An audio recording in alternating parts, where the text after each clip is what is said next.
So guys, it's very easy for us as independent contractors to just log in, do our gig apps, do our work, and not pay any attention whatsoever to the whirlwind of changes about to come in and hit us like a tsunami as gig workers. So for those that just kind of knuckle down, do their work, and don't pay attention to the wider stuff going on right now, there is a lot of legislation and reform going on. The gig companies currently in Australia are at war with the government and the unions. The unions and the government want to legislate across the gig industry, whereas I guess for us as gig workers, if it's not broken, why try fix it? And I understand there are some gig workers that do want to see change there, but there's a lot of us that do not want to see any change happen, and we're fine with how it is right now. So all the gig companies have pulled together for food delivery, Menulog, Uber Eats, and Doordash. They've all pulled together. They've pulled in a group called Quantum Market Research to do a survey, and this is kind of their last stand. They're trying to get as much information from the drivers. If you check your inboxes and your messages from, you know, Uber, DoorDash, Menulog, they have sent out every single driver a survey to respond to. They're trying to get information from the drivers to, I guess, support them on their stance against the government and legislation coming through. So I just went through the Quantum Market Research survey, and I'm just going to run through a couple of the questions and just my takes on it, mostly around the government reforms that the government's trying to push down on gig delivery drivers. So these questions, they kind of get you to rate between, you know, not important to critical to have. A first question that came out is, it is essential reforms to preserve workers' freedom to choose where they work. I think that is absolutely critical. I want to be able to pick where I work.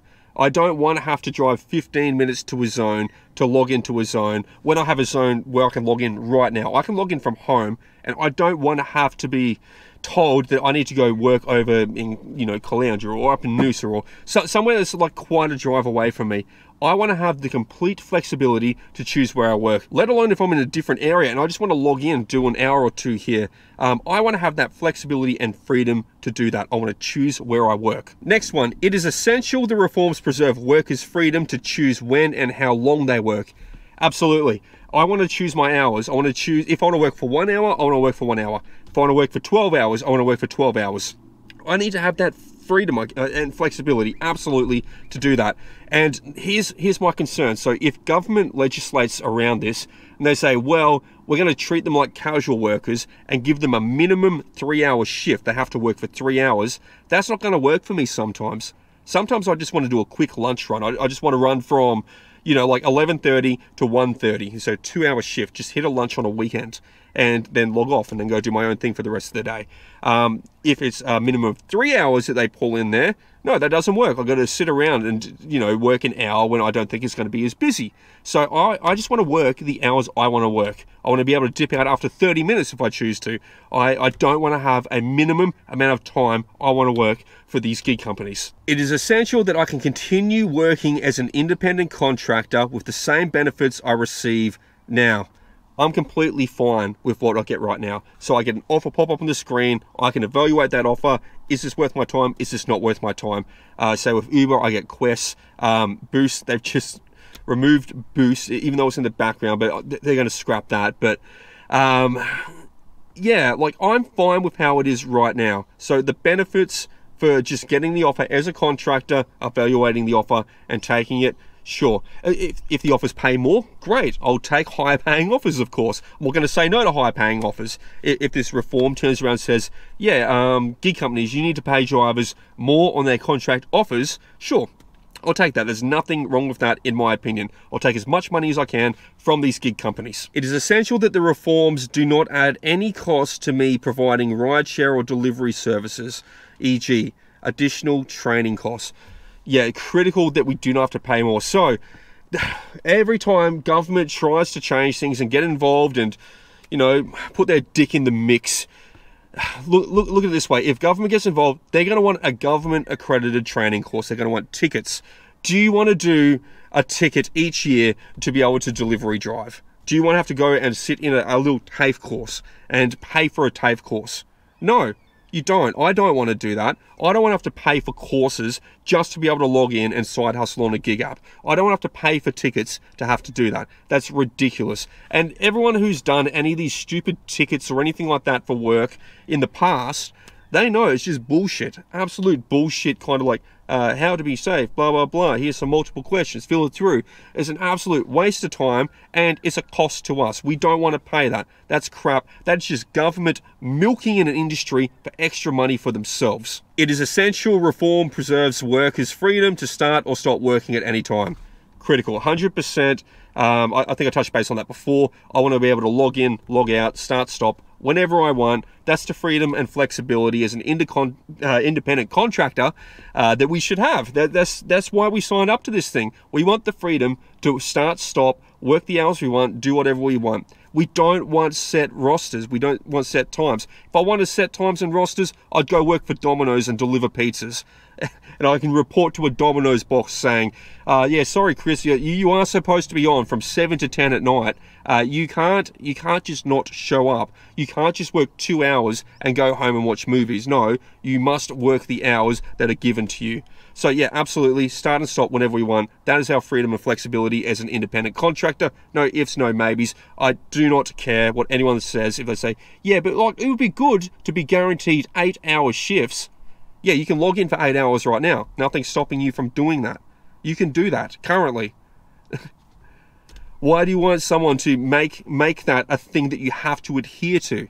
If you want to work 7 hours, log in for 7 hours. You want to work 3 hours, log in for 3 hours. If you want to work 12 hours, log in for 12 hours. It's all up to you. You currently have the power to do that. So when the government's saying no, we want to potentially remove that from independent contractors to allow drivers to have a certain amount of hours, have a certain amount of shifts, and then lock it in. You can already do it.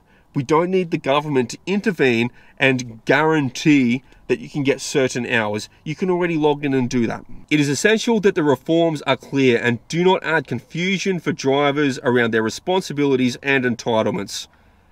Yeah, guys, government reforms.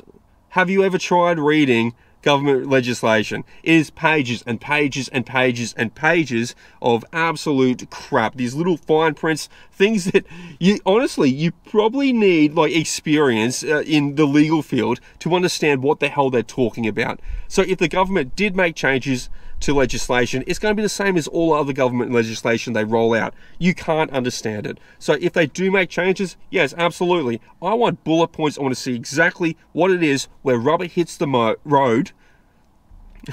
Rubber hits the mode. I want to see exactly where the rubber hits the road, the bullet points, what applies to me, what applies to my fellow drivers. We want to see it crystal clear, not some bullshit 50 fucking paragraphs of legal speak where we can't even understand what's happening. So that's what the government will do, because they like to interpret it their own way and make it work for them, where we have no idea what they're doing. So yeah, if they did roll legislation out, they need to be crystal clear and concise on what they are doing. It is essential that the reforms do not add any additional administrative or operational burdens to me providing rideshare or delivery services. Absolutely. I don't want to do more paperwork. I don't want to fill out forms. I don't want to fill in stuff for the government about my gig work that I'm doing. They get their tax once a year. That's as much as I want to do with the government regards gig work. I don't want extra costs on having to pay for a license to be a food delivery driver. I don't want to have to pay any extra fees or tariffs or anything like that to be a food delivery driver. I don't want costs coming in from the government that did not exist before. I do not want to do extra training courses that the government says you have to do to operate in this field. I don't want any of the crap that comes along with that. And I'm sure most other people don't as well. Would you want to waste like a day or two, maybe more, maybe an hour a week? Who knows what they're going to bring through? Do you want to waste that time just to fill in government bureaucracy crap that they bring through for us when we never had to do it before? I don't think so. I don't think anyone's there putting their hand up saying, I would love to fill out a form every week for the government about what I did on gig driving. It's ridiculous. It's laughable, to be honest. There's no other industries out there that are forcing people to fill in forms to the government. There are plenty of industries, of course, where they turn around and say, yeah, you need a ticket to operate a forklift because the government got involved with it. They got all their workplace health and safety stuff and legislated that through. So do you want to pay for a ticket to have to go out food delivery driving? No. Then keep the government out of it. It is essential reforms give workers insurance coverage for injuries and sick leave at no cost for drivers. There is no such thing as no cost for drivers. If companies have to start paying out sick leave, it's going to be factored into our offers and fares that we get because they need to reserve money aside. Money for sick pay doesn't come out of nowhere. It's not just generated out of nowhere. There's always a cost. Something's always to moved around company budgets to cover for that and factor for that. So if we're looking down the path of getting paid for sick pay as an independent contractor, well, okay, put it this way. You are a carpenter or a bricklayer. You're working for yourself in Australia. You're your own builder, running your own ABN or ACN, whatever you set up on, and you are running your own ship as a carpenter. And then you get sick one day of the week, and you call up the foreman and you say, "Mate, I am sick," and he goes, "Fucking whatever. I do not give a shit as long as you get the job done later in the week." And you go, cool. You go, cool.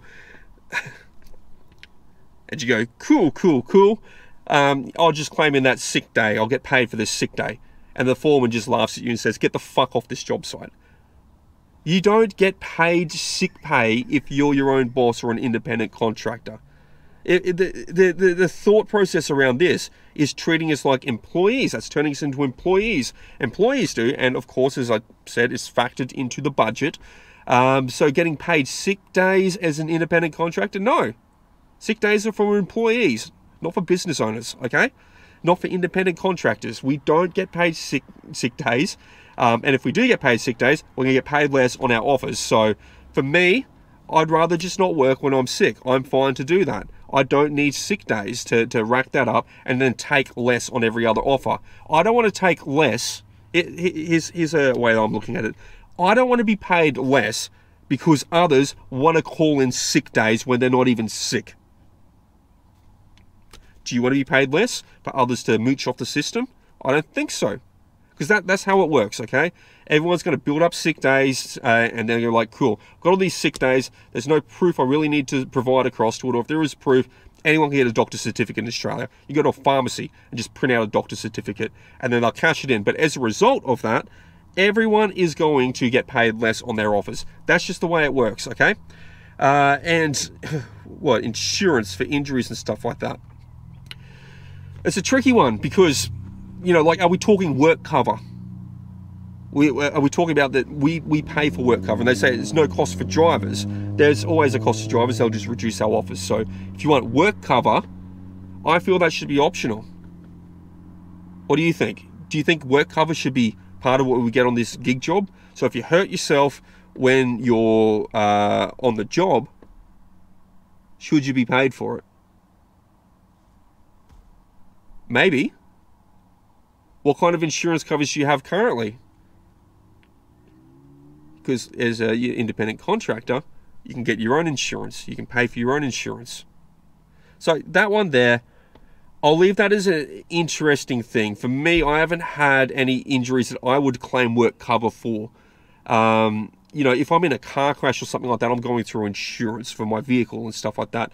Then there's CTP, which all drivers have. Is part of having a license, not a license, a car registered in Australia. CTP insurance. So CTP insurance, if, you know, I get injured by someone else, their CTP is going to cover me because, you know, they're at fault. Otherwise, I've got CTP to pay out for other people. So work cover would come down to me standing in a KFC. What is going to happen to me in a KFC? Nothing. I'm not going to get hurt in a KFC. Maybe at a customer's address. Something could go wrong at the customer's address. Sure, that's when we're into that little small gap spot, but work cover for it, I don't really need it myself personally. My thought processes are I would rather get paid more on offers, on my contract offers, than have work cover. As you know, the question says, you know, at no cost to drivers, There's always the cost of drivers, guys. It means just we wouldn't be upfronting and paying it ourselves. It just means it would come out of our offers that we get from these companies.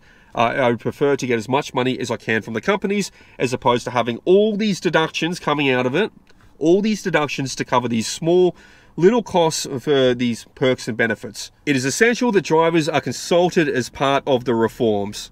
Yeah, sure, that's what these surveys are for, guys. They're trying to get our input into it. They're trying to get our situations, our scenarios. Now, you know, they can't just open up an open forum to the government. There's all these processes and ways that things move through. These things move through the companies, lobbyists, unions, government legislators. They're all working together on that level.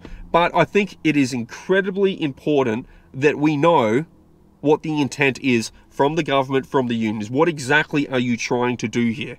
And we're not getting any transparency here. We're just getting like, oh, we're trying to set up a framework around this, framework for that, framework for this, and we've got to make that framework portable. What the fuck's a framework? That means nothing to the average driver, to the average worker. You're just talking about like structures that processes can move through, structures to legislate things.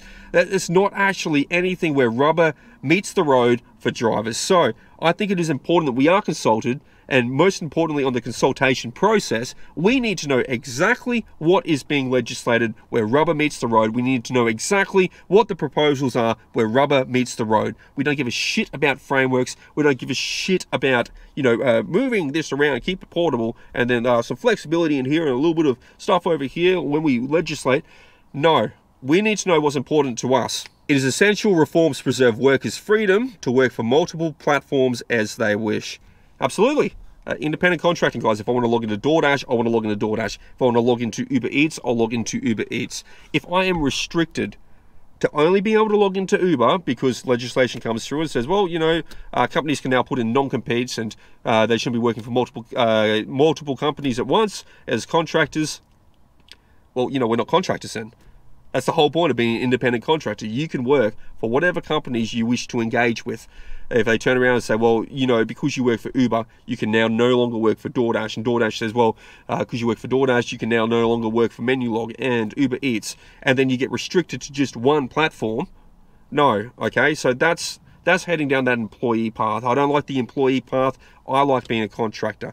So we should be able to work for whatever platforms we wish, and as many at the same time as we wish. As long, of course, guys, as long, of course, as you're doing the right thing and you're not abusing multi-apping.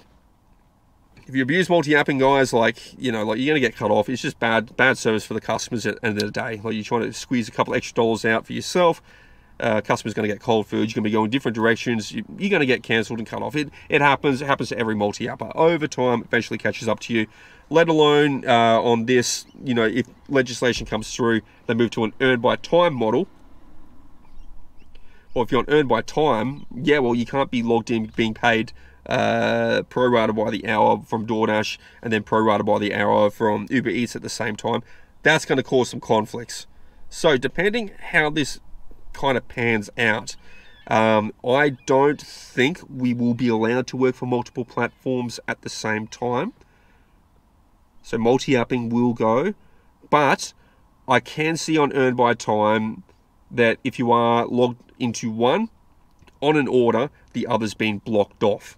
That makes sense to me. And yeah, earned by time, guys, go check out America. They're running earned by time right now in a lot of states.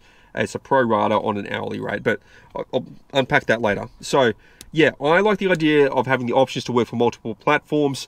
I personally don't do two jobs for two platforms at the same time. I pick one and then I pause the others. That's how I operate. So yeah, I don't want to be locked to only be able to log into one.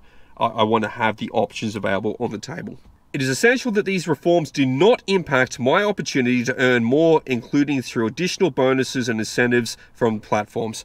Okay, talking to this one, this is a big point for me. So say if they do bring through an hourly and earn by time, so say $40 an hour, sounds good. And then 75% of the time, you are, you know, like on an order, and 25% of the so the time you are. So you're earning $30 an hour on average, and you got 25% as downtime. You're getting paid when you're waiting for the restaurant. You're getting paid when you're driving slowly across to the customer.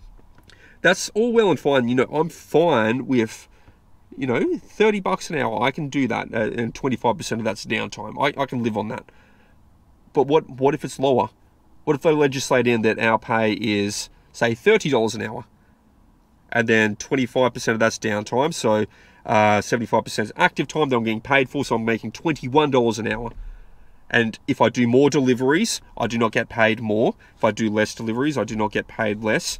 So working more becomes de-incentivized when it moves down that model. So having the additional bonuses and having incentives from the platforms to complete more deliveries, to earn more, I like that. So if I want to work my guts out, I want to work my ass off, work my ring off, man, I want to get paid more than someone that's sitting around in a KFC, scrolling fucking Facebook, reading social media, milking their time. Orders probably sitting on the bench for them for like last 5 minutes, and they're just like, you know what, I'm getting paid by the hour at this point, so I don't care. I want to get paid more than them. I'm worth more than that person at that point. If I'm pumping out 3 to 4 deliveries per hour and they're pumping out 1 per hour, I sure as shit want to be making a lot more money than them. So that's why I think that incentives and bonuses are critical to this. It is essential the reforms do not constrain the industry by creating fewer customers and work opportunities,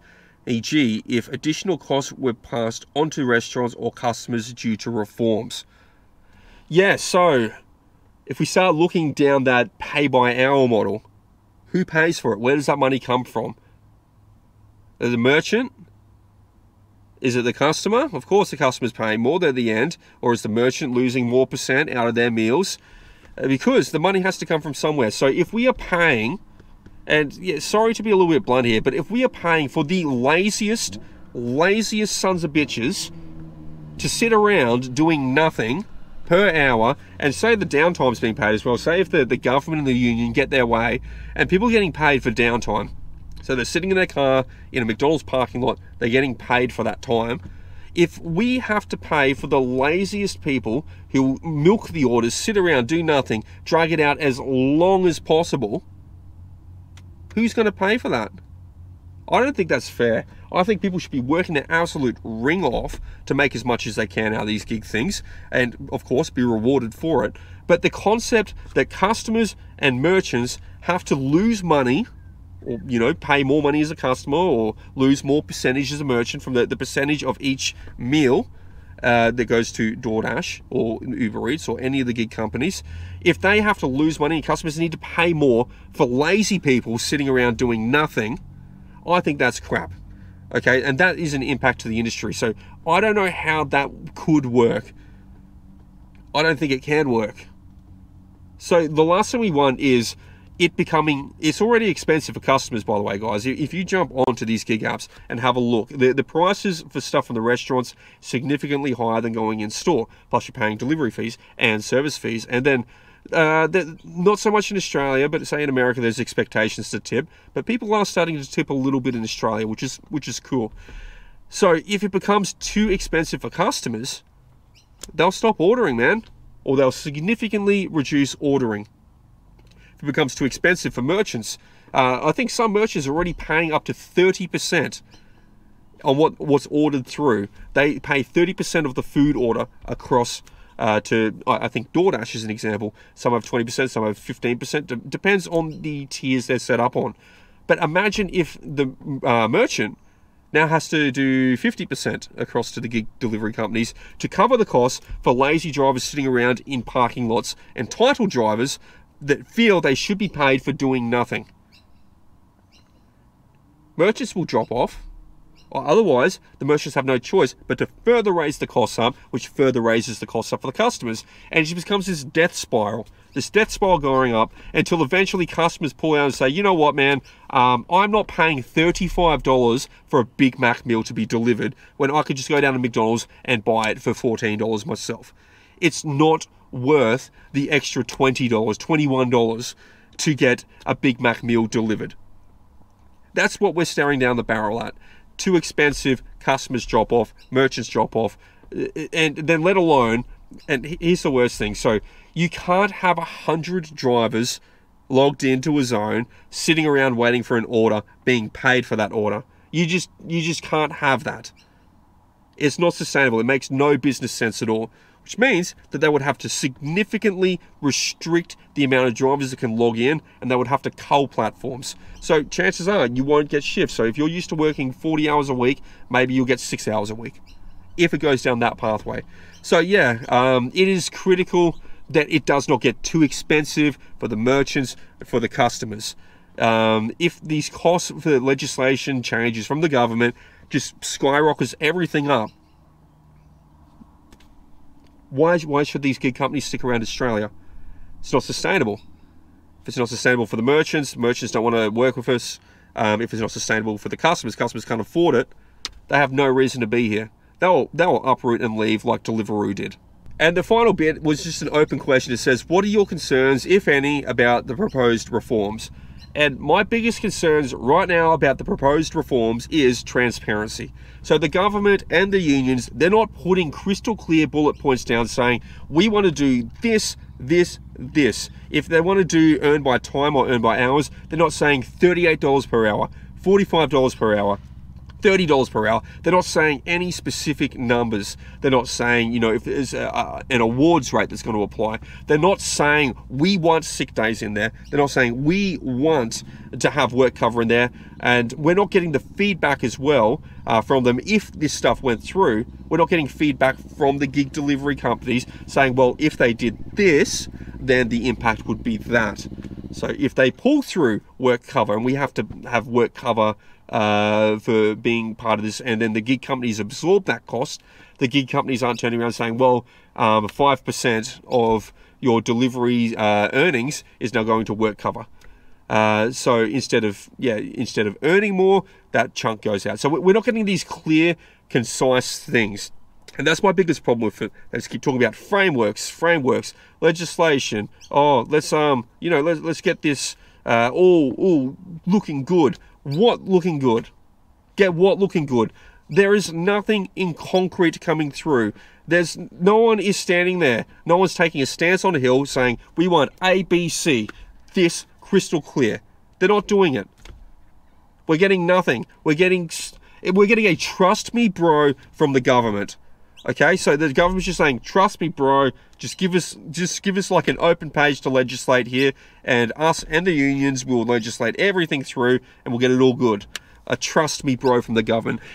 Jesus, like every single time the government gets involved and starts making changes to a sector or an industry, it generally destroys it, generally fucking ruins it. So in this case, I think that before the government makes, well, actually, I think the government has absolutely no right to legislate anything here.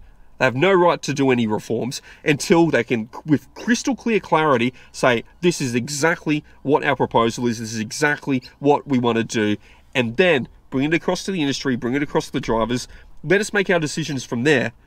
Don't get us to buy in to a reform, don't get us to buy into legislation being applied when you can't tell us what it is. That's what's dangerous here. That's what I don't like, and I think that's what's going to destroy the industry for gig delivery drivers. But guys, that's all my thoughts. That's all I had to run through today. If you do get the time, if you made it this far, of course, go check out Quantum Market Research, the surveys. It'll be in your inboxes. It's going to be in your gig apps as well. Click through it. Once again, not paid. This is not paid to do this. This is just if you care about your industry and your jobs, go fill out that survey, of course. And I think, well, I'm putting this video out on Saturday night. I'm recording it Saturday afternoon, last minute. I think it cuts off on Monday night. So you need to react now. Go find it. Fill it out before Monday night.